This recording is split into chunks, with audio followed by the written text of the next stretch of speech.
बिस्मिल्लाहिर्रहमानिर्रहीम, अस्सलाम वालेकुम। क्या हाल है? तो आप देखने वालों के सब अपने घर में खुश रहें, आबाद रहें, आमीन सुम्मा आमीन। आज हम देगी बीफ पुलाव बना रहे हैं और ये ईद की रेसिपी है। बहुत ज़बरदस्त ये एक रेसिपी है। यकीन करें, देग वाले जो होते हैं ना, वो ये पुलाव में क्या क्या डालते हैं मैं आपको बताऊँगी आज कि पुलाव किस तरह वो लोग बनाते हैं। 1 खाने का चम्मच सौंफ, 1 खाने का चम्मच सूखा धनिया, एक पोटली सी बना लें। मलमल का 1 मैंने टुकड़ा लिया है, 1 अदद प्याज। ये कम क्वांटिटी का बता रही हूँ क्योंकि देग में तो आपको पता क्वांटिटी ज़्यादा होती है, इसलिए 1 प्याज है। 15 से 20 जवे लहसुन के और 1 टुकड़ा दालचीनी का। इसकी बनाते हैं हम पोटली। बहुत अच्छी तरह इसको करके ना खुले ना। 1 किलो बीफ मैंने लिया है और इस तरह की आपने हड्डी ज़रूर डलवा लेनी, नली ना, इसी की तो यखनी निकलेगी।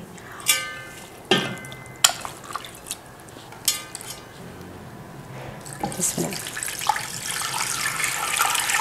तकरीबन 1.5 लीटर पानी। बिस्मिल्लाह।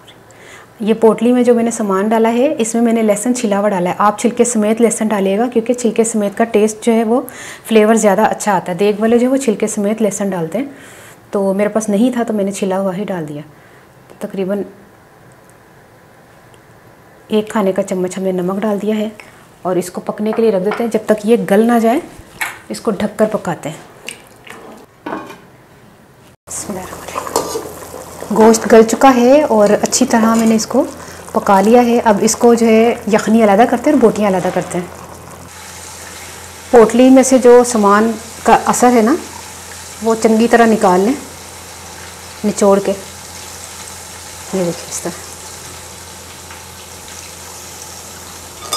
बाकी बोटियाँ हमने अलग कर लेनी है, यखनी हमने अलग कर लेनी है। अब चावल पका लेते हैं। 3/4 कप हमने ऑयल लिया है। बिस्मिल्लाह। और इसमें 2 मीडियम साइज़ के प्याज है, स्लाइसिस में कटा हुआ, इसको फ्राई कर लेते हैं। जैसे ही प्याज अच्छा सा ब्राउन हो जाए, इसमें हमने 1 खाने का चम्मच पिसा हुआ लहसुन डाल देना है और इसके साथ 1 खाने का चम्मच हमने सफ़ेद ज़ीरा डाल देना है।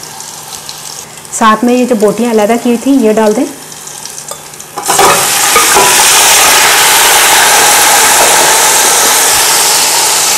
और इनको भूनते अच्छी तरह ना।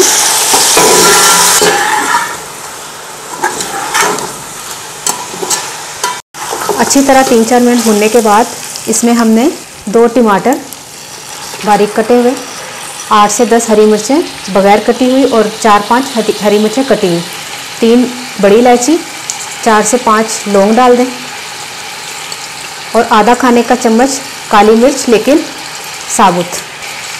1 चाय का चम्मच भर के गरम मसाला पिसा हुआ। नमक क्योंकि हमने यखनी में भी डाला था और यखनी हम इसमें डालेंगे, तो नमक अपने हिसाब से आपने देख लेना है कि कितना डालना है। मेरे पास चावल है 3 पाव, 1 किलो गोश्त 3 पाव चावल, और उसके हिसाब से मैं तकरीबन 2.5 खाने के चम्मच नमक डाल रही हूँ। और इसमें हमने 5 खाने के चम्मच दही के डाल देने हैं। फिर इसको थोड़ा सा भूनते हैं।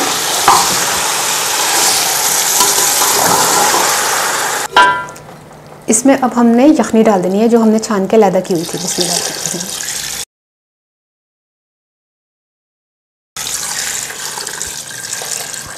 इसको उबाल आने देंगे, फिर हम उसके बाद चावल डालेंगे।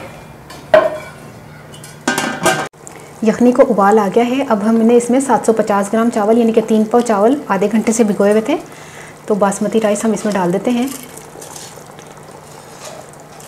थोड़ा सा इसमें पानी डाल दें, बिल्कुल 1 मुट्ठी जितने जो है ना वो चावल नज़र आने चाहिए, ये इतना, ठीक है। इसमें जो है ना ये चावल पक जाएंगे। अब इनको मिक्स करते हैं हल्के हाथ से और इसको ढककर जो है 5 से 7 मिनट इसको पकाते हैं, ठीक है। हाँ, मीडियम फ्लेम पर। 5 से 7 मिनट हो गए हैं, ये चावल तैयार हो गए। अब इसको दम देते हैं, ठीक है। अभी और फूलेंगे, इसलिए इतना थोड़ी बहुत यखनी होनी चाहिए कि जिसमें हमने मीडियम फ्लेम पर पहले 10 मिनट का दम दे दे, 5 मिनट का दम दे दे, फिर उसके बाद 10 मिनट का और एक्स्ट्रा हमने तवे का दम देना, ठीक है। स्लो फ्लेम को फिर दे दीजिएगा। पुलाव तैयार हो गया, इसको प्लेट में निकालते हैं। पुलाव तैयार हो गया है। अब आपने इस ईद पर इस पुलाव को बनाएंगे, ट्राई करेंगे तो आपको बहुत ज़बरदस्त ये रेसिपी लगेगी, खाने में बहुत मज़े की। इतनी ज़बरदस्त खुशबू आ रही है कि आप मैं बयान नहीं कर सकती। अब आपको कैमरे में तो लग रहा होगा कि जैसे पता नहीं किस तरह का बना होगा, लेकिन खुशबू जो है ना वो पागल कर रही है माशाल्लाह से, इतनी ज़बरदस्त खुशबू है। तो ट्राई ज़रूर कीजिएगा। उनमें दाजा पंजाबी बेच के मैं 1 किलो बीफ लिया सी, तो उन्होंने मैं गला लिया सी पोटली में समान पा के ना, लसन ते प्याज वगैरह पा के, सुक्का धनिया जीरा सौंफ वगैरह, जीरा नहीं पाया से, सुक्का धनिया सौंफ ते दालचीनी का टुकड़ा, तो गला लिया सी। गोश्त अच्छी तरह गल जाए, उस तो बाद उन्होंने यखनी नूं अलहदा बोटी नूं अलहदा करके बोटियां नूं भुनना है, प्याज लाल करके। 3 पा चावल सन, तो उस बाद मैं गर्म मसाले पाए ने, जेह्ड़े मोटे गर्म मसाले सन मोटे पाए ने, बाकी पिसिया दा गर्म मसाला पाया, हरियां मिर्चां टमाटर वगैरह पाया, तो तैयार हो गया। ट्राई करके मैं दसना तुहानूं रेसिपी कैसी लगी। अपनी दुआओं याद रख लेना। ओके, अल्लाह हाफिज़।